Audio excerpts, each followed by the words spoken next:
What's going on, guys? It's your boy Gold Sniper 9 back with a brand new video for all of you lovely people out there. In today's video, we are going to be going over a tweet that I did find on Twitter. Really quick before we do get into today's video, I want to give a big shout out to these lovely people here who have been commenting on videos and recently just have been showing a whole lot of love to videos that I have posted, not necessarily recently, but a while back. So I want to give a big shout out to them and say thank you so much for your guys' support. If you guys do want to be featured at the beginning of a video or something like that, feel free just to leave a comment down below because it's engagement. Engagement is good and it does actually get the video out to other people who do like the same topics as you. But with that said, let's dive straight into today's video, shall we not? So looks like Landon from the Apollo clan or something like that ended up posting a tweet not too long ago. I guess this was on April 26th. He ended up posting this and it ended up getting over a million views, which is crazy. It got 1.2 million views, which I think is interesting. I'm not really a big Twitter person, but honestly, I've never gotten anything over 20 views when it comes down to Twitter. So I think it's crazy that this one tweet in itself got 1.2 million views.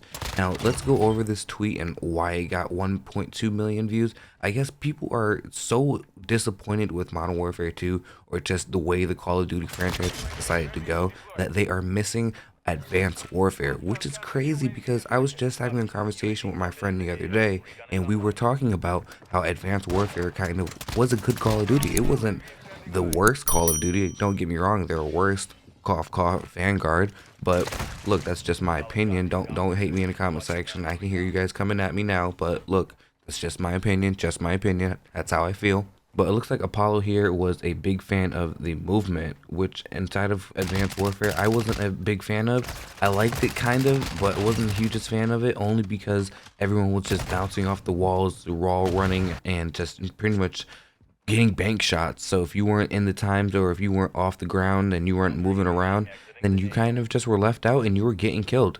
I remember at one point in the game, they actually updated the headshot challenges for the weapons.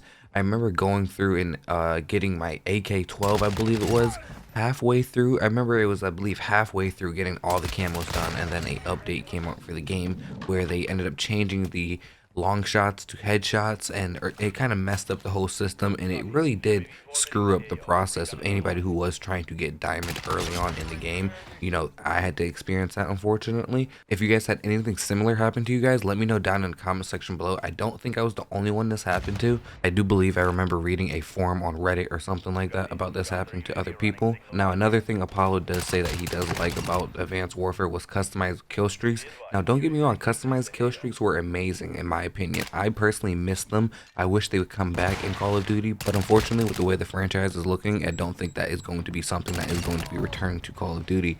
Now, he also goes on to mention the prestige system. I think the prestige system was amazing. I think that was a really good idea how they went and back and they added 15 additional prestiges to the game. So once you did get Grandmaster prestige, you did have that option to, you know, keep going if you did want to. You didn't really have to. I don't believe they forced it upon you, but I believe it was an option that they did add.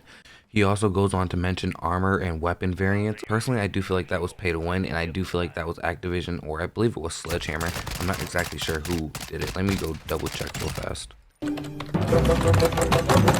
So it does look like it was Sledgehammer, Raven Software, and High Moon Studios. So looks like they made the game. So I personally do feel like that was their way of getting people to buy into these cosmetics and pretty much pay to win. Because if you do think about their system, is when you do buy these new cosmetics and, you know, these nice shiny armors and stuff like that, they do want to show it to the newer players and the players who are not as good as other people. So as I was saying before, I do feel like this was their way of kind of getting people to kind of gravitate towards these microtransactions and being able to kind of start buying these perks or these cosmetics that were pay to win. And the reason why I do say they were pay to win, because they would throw you into lobbies with noob players, and 9 out of 10 the new player didn't really buy all these cosmetics, because I know if I spent $60 on a brand new game, I'm not going to spend an additional 10 or whatever just to look cool. I'm going to get a feel for the game first and hopefully I play it. So them having the players who do decide to buy these nice cosmetics and all these other loot crates and stuff like that, they're going to want to show them to the newer players, and then you just pretty much end up in a lobby with somebody who has decided to buy all these pretty much pay to win items like the Speakeasy, or I believe the M16 guns,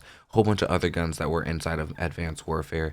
going against these other people who pretty much didn't even buy anything. You already know the pay to win weapons were kind of OP as it was, so it kind of discourages the people who haven't bought anything to kind of check out the store and be like, huh, why not just drop an extra $10 so I can get some supply crates, and then I'll probably get the speakeasy. And then there you go, they're caught in the net of Sledgehammer Games of trying to get them to buy stuff. That's just my opinion. I feel like that's how it works, but who knows?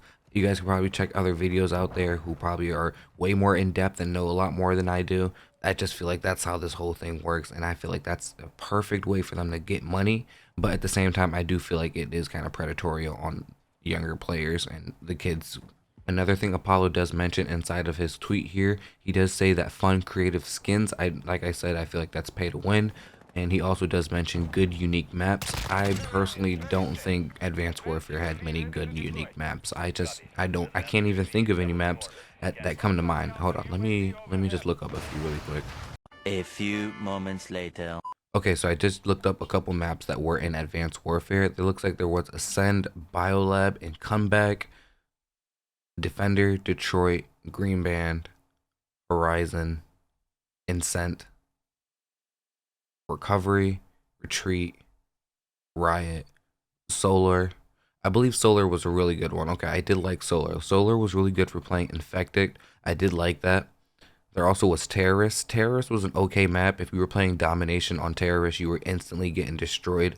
That was just not an okay map to play Domination on. They really should have never had that game mode on that map. And then it does look like there was Atlas George, which was a bonus map. I believe you had to have the season pass or something like that. It kind of represented Nuketown, or it kind of was the Nuketown of Advanced Warfare.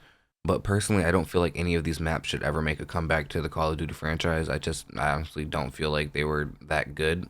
Now, one thing I would love to see them implement inside of this Call of Duty that we currently have now, or the next Call of Duty, is loopable kill streaks. Now, that was a really good idea that they did have in Advanced Warfare. Now, personally, I do feel like that's the best thing Apollo has mentioned on this list here. Loopable kill streaks definitely should make a comeback.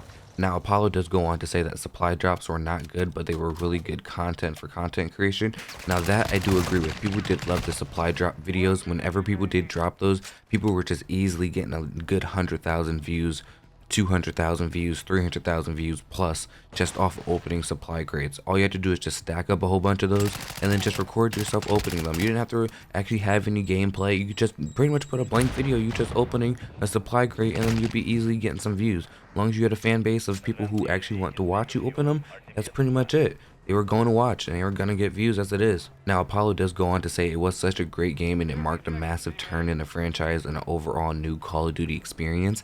Now, that is a very bold statement, but I mean, like, everyone have their own opinions. My opinion on Advanced Warfare, it was very good. I liked it. I like the progression system. I did like the customization that they did have. I hated the pay to win. I felt like Advanced Warfare was a turning point, yes, but it also was a turning point for the good and the bad. Now, if you guys do want to see me make a video on that, let me know down in the comment section below. But in the meantime, if the YouTube algorithm does know you and know anything about you, this video here on my channel should be the best video recommended for you. Let me know down in the comment section below if it was correct. I will see you guys in the next video. I'm out. Peace.